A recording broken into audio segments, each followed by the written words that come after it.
Okay, so this is video 2 of our Mario style platformer game. When I last left off in part 1, we were just finishing up the timer section. You can see the tail end of it right here. We had just finished talking about and implementing friction, terminal velocity, and actually updating the player's Y position, which actually does move with velocity, or the map offset, which is going to be really important in this last section of our game loop, the render section. So, if you take a look at the render section here, it's a pretty traditional nested for loop handling the drawing of the platforms in terms of the for loops themselves. Hopefully you have seen this before in a game like Pac-Man or Geometry Dash or one of the other games that uses this style of for loop to draw maps. I'm not going to go in great detail, but in a nutshell, basically what's happening is this first for loop is handling the rows, this second for loop is handling the columns. And we're just going through row by row, column by column, checking if that particular slot, so we first start with 0, 0, if it contains a 1, it's going to draw a box at that position. The box is going to be the J and the I, keep track of how many rows and columns we are over in any particular place. And we're timesing it by 50 because our game is actually going to be made up of boxes of 50 by 50 squares. So we're in the black part, that's going to be the zeros in the map.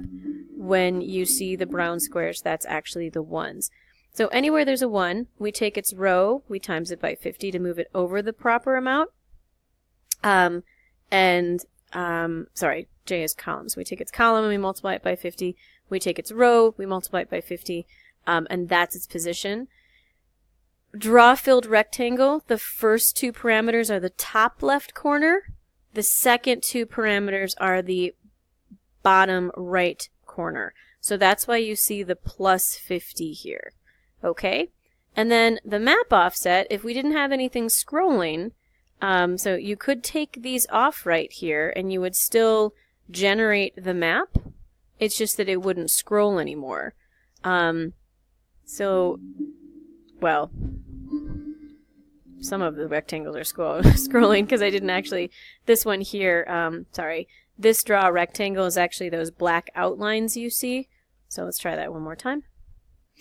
Yeah, so you can see here, I'm pressing the left and right buttons, I'm not moving. So things still draw without those offsets, but the difference though is that you're not going to actually have that scrolling effect. And if you remember from part 1 of the video, that scrolling effect is occurring when we press the left or right button. It's impacting the X velocity of the player. And then we add that X velocity to our offset, which then moves the map behind us. Okay, nothing really new with draw player. So that's the end of our game loop and the end of our program there. So let's take a look at now our function definitions. We did have a declaration up by our map above main. And we really only have one definition at the moment, and that's collision.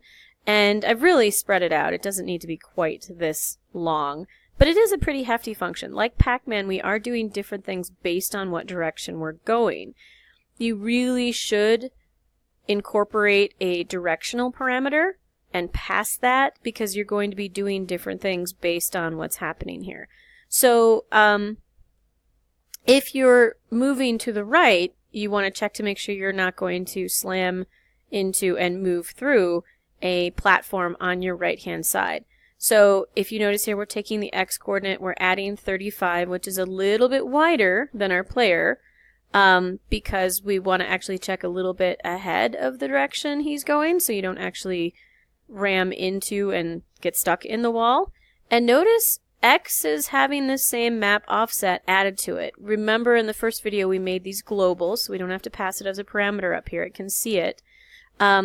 But basically this is checking the top right corner, this is checking the bottom right corner, and if either of those return a 1, we are going to go ahead and say, hey, there's been a platform collision, return a 1.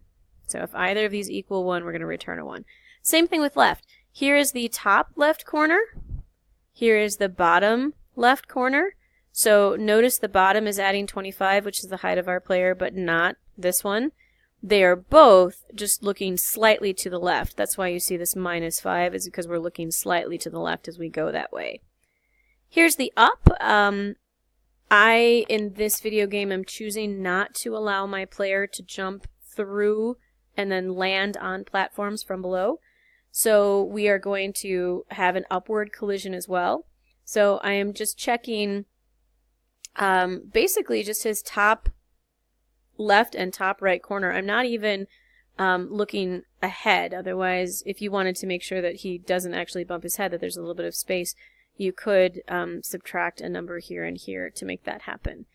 And then finally, of course, there's down, probably the most important branch of this. So all of these branches are returning 1 for collision and 0 for no collision. Okay? So that's pretty much it in a nutshell.